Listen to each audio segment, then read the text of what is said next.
name's Craig Scott, and I'm the CEO and founder of Fuse. And I am joined today by one of our great partners from LSI, Mr. Jim Kunz. So, Jim, if you wouldn't mind, give us a little bit of your background before we get started talking about the future of MES. We're glad to, Craig.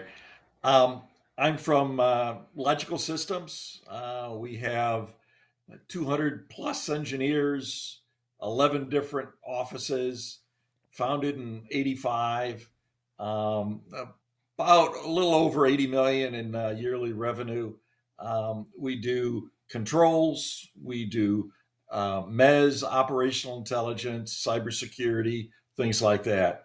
Um, we do small projects, we do extremely large projects.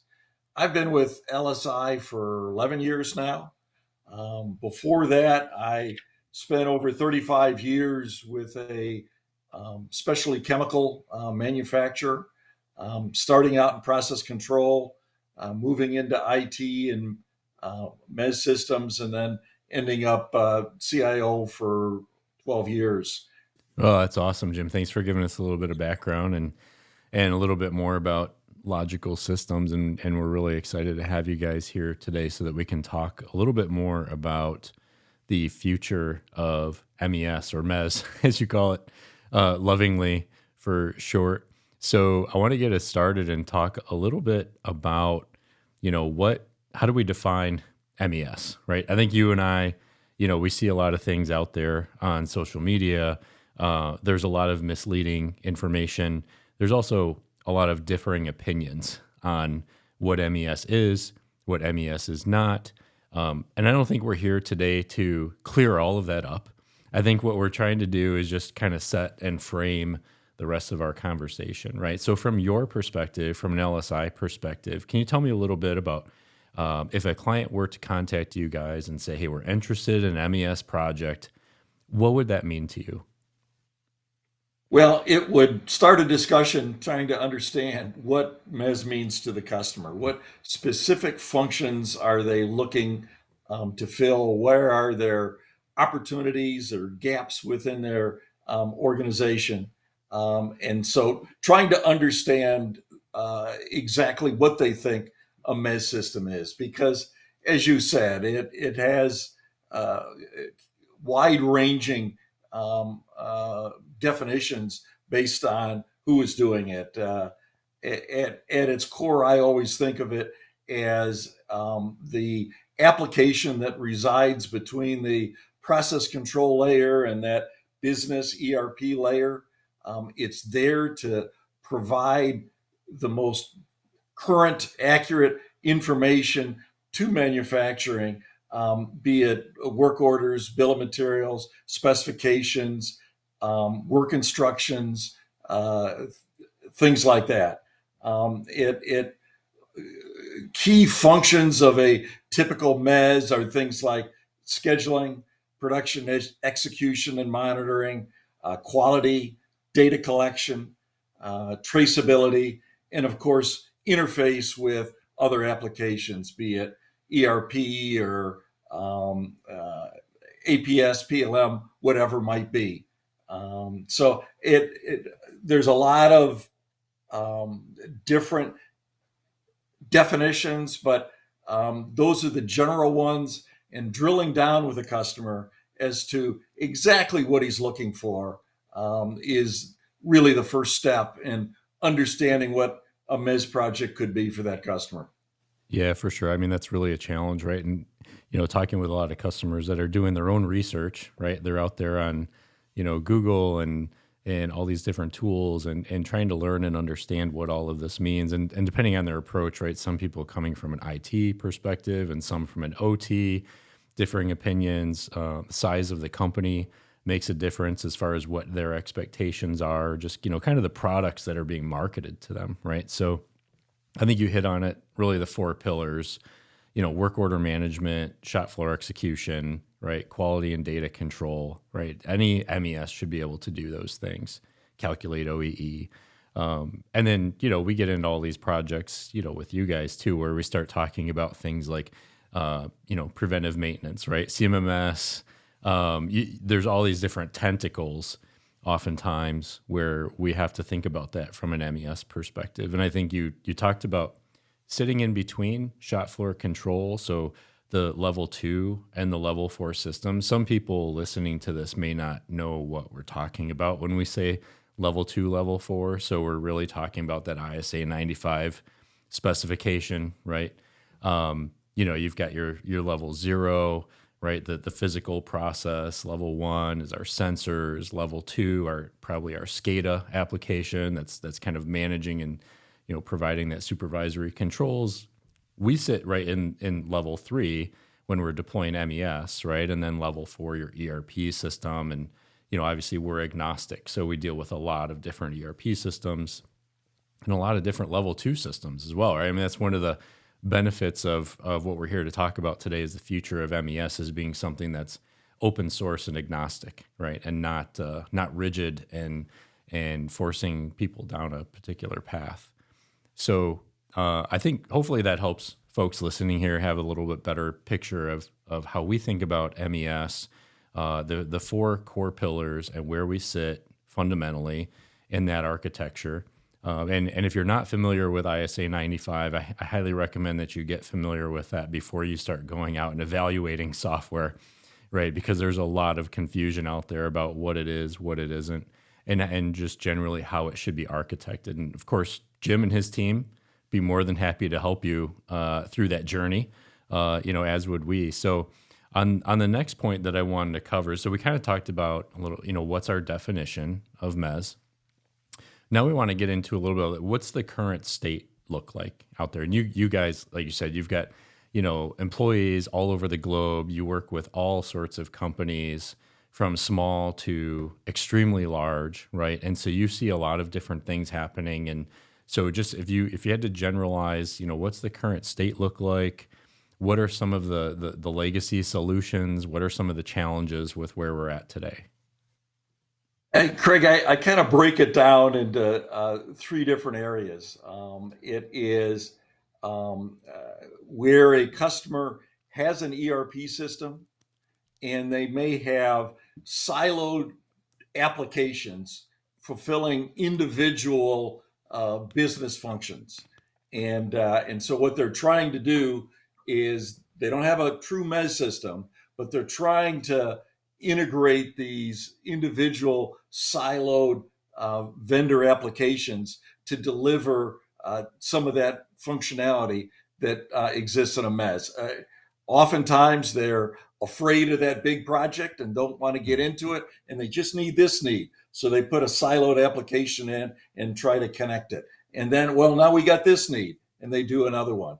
So the good of that is they have some functionality that they need. Um, the problem with it is it takes a lot to maintain that kind of environment. And when vendors upgrade their individual siloed applications, you've got to respond to that. And it is a more IT intensive support effort, but you do have some functionality. The other pretty common one out there is a custom built MES system. For so many years, all the off the shelf packages didn't come close to meeting individual plant and company needs. And so they sat down, they either used an outside developer or internal resources, and they wrote an MES. And there are a lot of those out there. And there's some real good to that because it is tailored to a what a customer needs. Oftentimes, especially in manufacturing, when you look at business applications, there's very little that's usually strategic in how a company does purchasing or inventory, things like that. But when you get to manufacturing, there are very strategic differences that customers have, and being able to have a MES application that recognizes and addresses those things that are strategic, that give you a difference in the marketplace, makes a real difference. So that's a very positive out of a custom built MES. But the negative, of course, is again the IT effort. the development, the support, the hardware that has to be maintained. And what we have been seeing more recently is more and more companies are not focusing IT resources on those manufacturing custom built applications. And so they're centralizing their resources more away from those. And so those applications, they get stale, and a lot of companies are now seeing now is the time that we really need to make a decision and change from that. The third type is a is an ERP with an off the shelf MES, and there are uh, there's good to that with the centralized core, the coordination, um, uh, and usually the largest downside, um, the same that has driven the custom built messes to start with, is how much does a customer location have to sacrifice Mhm. to adopt the functionality as the off the shelf package has it versus being able to ensure that those strategic differences that they have can be incorporated into the software. So many off the shelf packages just don't have that flexibility to be able to um, give that same focus that the original custom built MES has. But there are a lot of advantages as well. So, and then when you look at the technology side, you've got the on-prem or the version-based off-the-shelf product that can run in a cloud space, but it's still version-based, requiring updates and things like that. Versus where the current technology, uh, the optimum technology is that versionless in the cloud, where a company does not have to support dedicate IT resources and ensure that they always have the latest software to be able to continue to grow their business. Yeah, for sure. So you touched on all the points that we typically touch on. So the first one, point solutions, right? So there's a lot of point solutions out on the market. Typically, we'll see folks at the plant level, plant managers, supervisors, right? They get frustrated because they need a solution. They need something right now, so they go out and they find something that addresses that one need. And before you know it, you've got 20 different applications running in the plant. None of them are talking to each other. Nobody's happy ultimately with that solution. So we see that all the time. That's definitely an area where we try to help our clients out. Consolidation. We look at that effort there. And then you've got some folks that go the custom route, which 20 years ago you kind of had to, right? There wasn't a lot of Absolutely. technology available. So it wasn't a bad thing, it was the thing.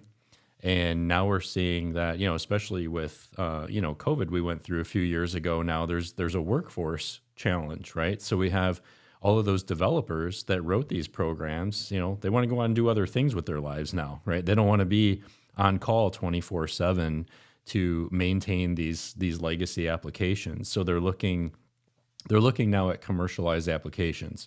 So 10 years ago, they start looking at things like Wonderware and Ignition and Tulip and some of these other, manufacturing platforms for them to kind of move their technology to.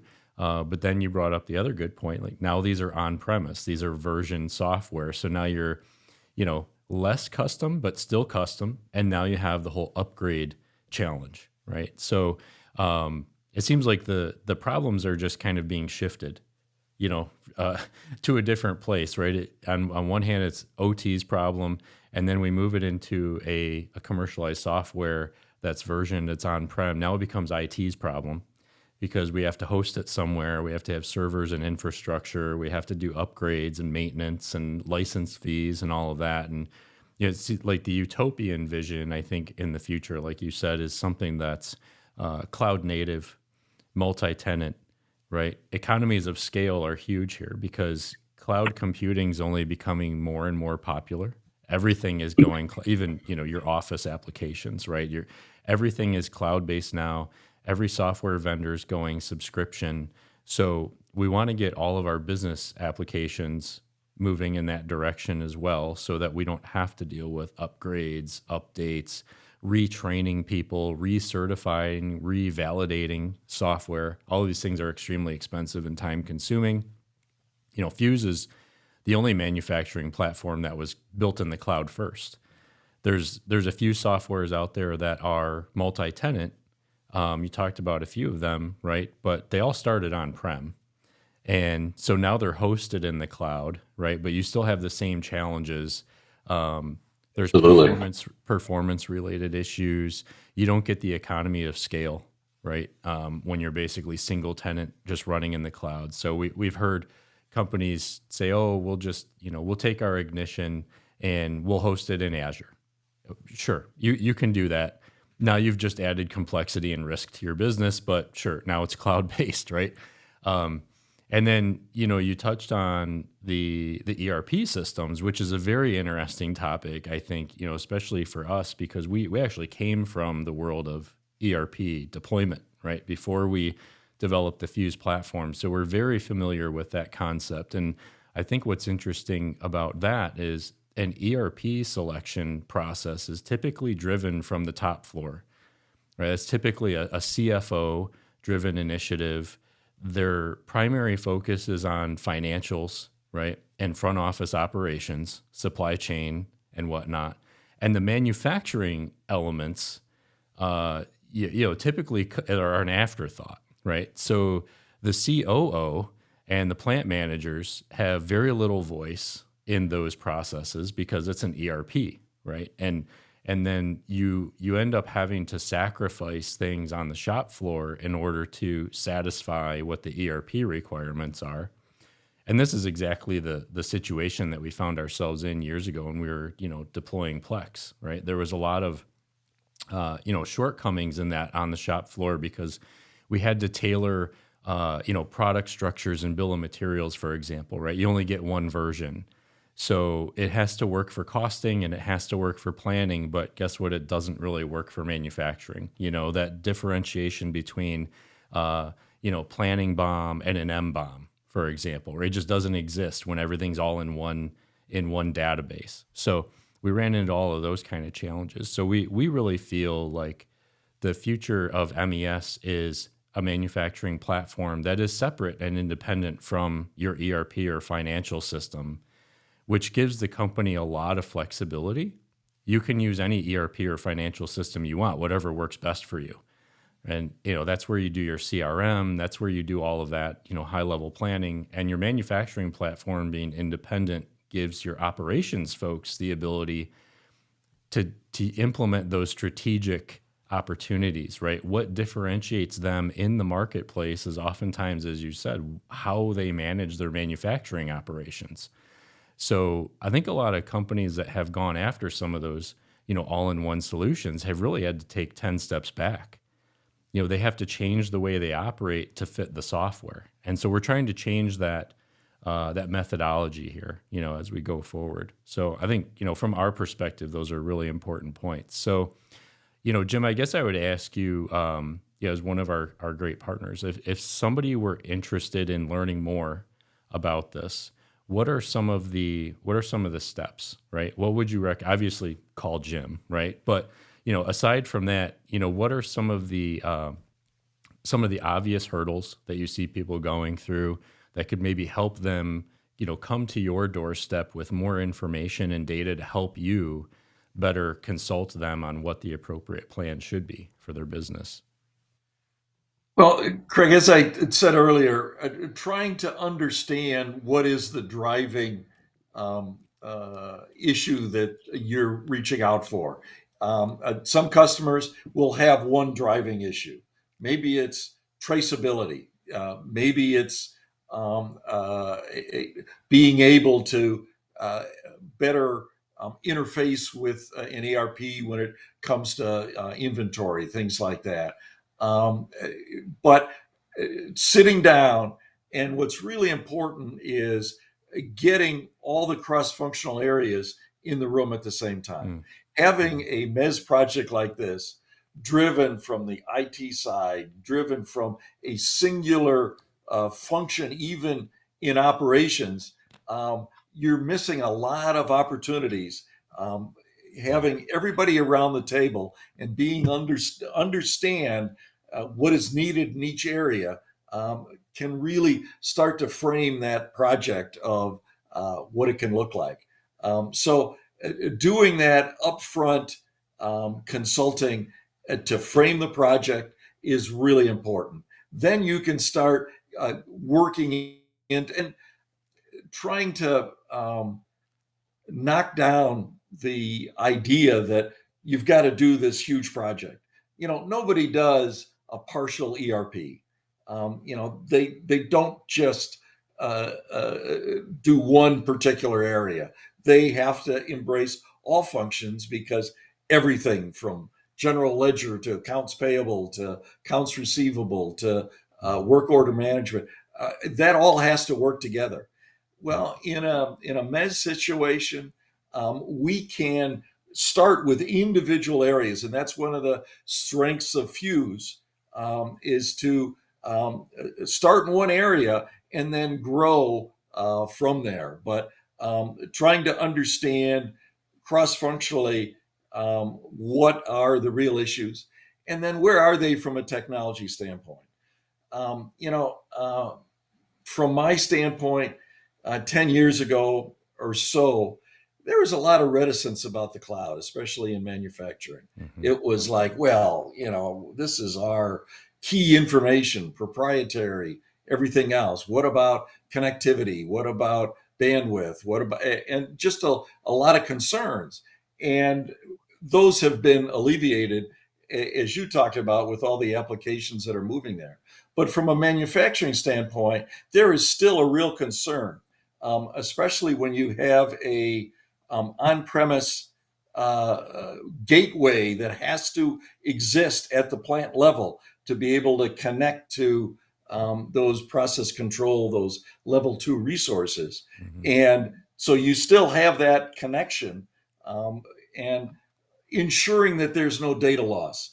Having an application that has robust store and forward, the ability that if there is an interruption, what happens on the plant floor can continue, and that's a real concern for people. And I think there aren't too many software packages that address it the way Fuse does, but it can be a real stumbling block if you don't have that robust capability to be able, well, if I lose my cloud connection, what I'm collecting on the plant floor, I'm going to have, and I can feed that back once that connection is restored. yeah. That's a great point. You talked a little bit about the Fuse Gateway, right? And that's our application that allows us to connect directly to the industrial controls and equipment and collect that data, do the store and forward mechanism, buffer it, send it up to the cloud. Super low latency. It's pub sub, so everything is real time, nothing's batched. So that's a real differentiator for us, I think, here at Fuse. Right, we don't rely on third party applications like everyone else does. Name them, right? Any OPC UA type server that needs to communicate now with your level 2 and your level 3, and you add all these additional layers of complexity. So I think we've got some good interesting things going on there. And you're right about the cloud.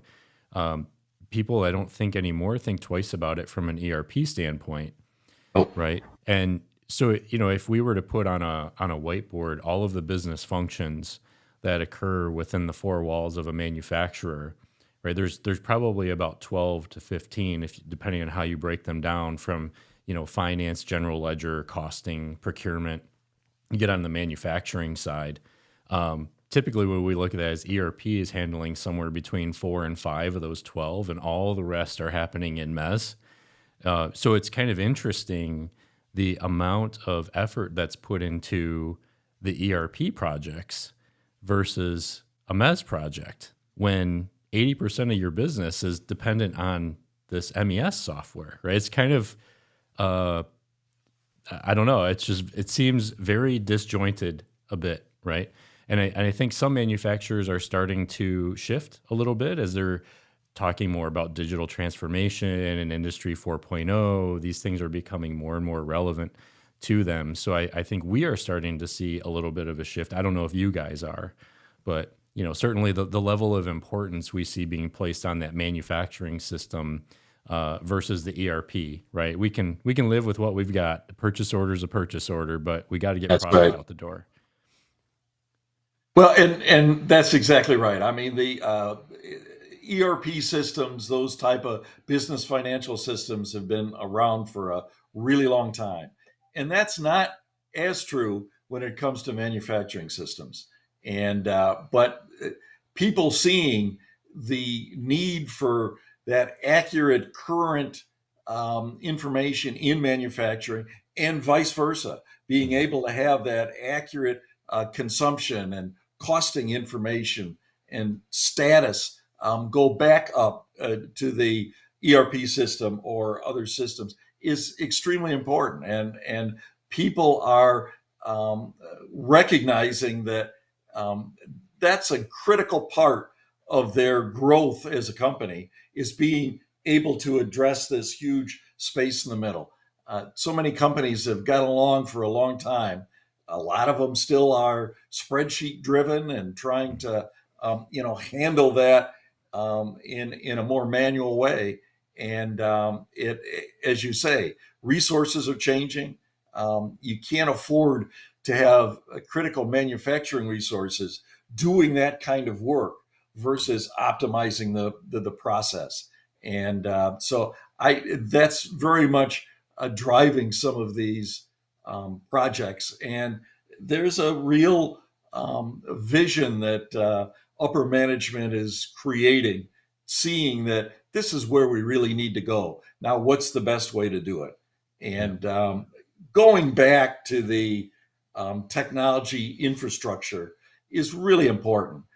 As we said earlier, there's so many applications that are assembled from Mhm. different vendors, purchased, integrated, versus a ground up technology that is absolutely current, state of the art, as exists in Fuse, is a real difference. Mhm. Well, we couldn't agree with you more, Jim. Obviously, we're a little bit biased in that, but you're right. I mean, we've seen, and we've migrated a lot of our customers off of some of those products where, what was presented to them was this really impressive technology stack, right? It does all of these different wonderful things for you, only to find out once they got through the implementation that these were all really separate products that really Yep. didn't Yep. speak to each other, and you're still operating in silos. So they didn't get, what was promised to them, which is exactly what we set out to change, right? Having everything be in this platform, this open architecture platform that, a lot of our customers, as you know, that, they're not just doing MES and WMS, they're doing maintenance, quality, even, just building custom applications, that the rest of the business might be able to leverage. So there's a lot of value there going to the cloud, and the way that we've mitigated some of those latency challenges for manufacturers and being able to connect all of those dots, and then also being completely agnostic from an ERP perspective and giving companies the choices to use what they need to use. Or, there's so much M&A going on right now too, right? That you don't want to have different shop floor applications. But typically you buy a company, they're not running the same ERP that you're already running somewhere else. So, having an application like Fuse that is agnostic and you can just plug it in. You don't have to go out and search for anything, and we handle process and discrete, right? So it doesn't matter what you're making, how you're making it. We really are giving them that one throat to choke, which is what they're always been at, what they've been after, right? With those all-in-one ERPs, that's the saying we always hear. We want one throat to choke. And that's what the platform gives you, but it gives you the extensibility that you really want.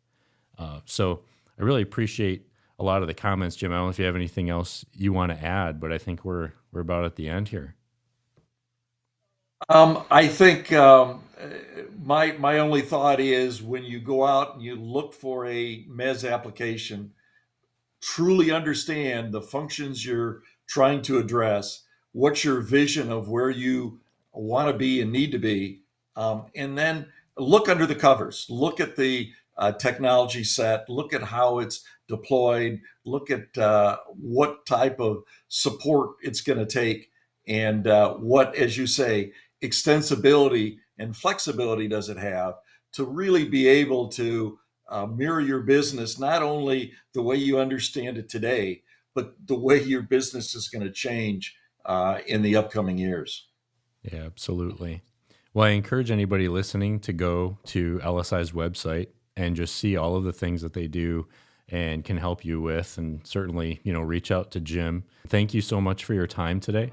Really appreciate it. Glad to do it.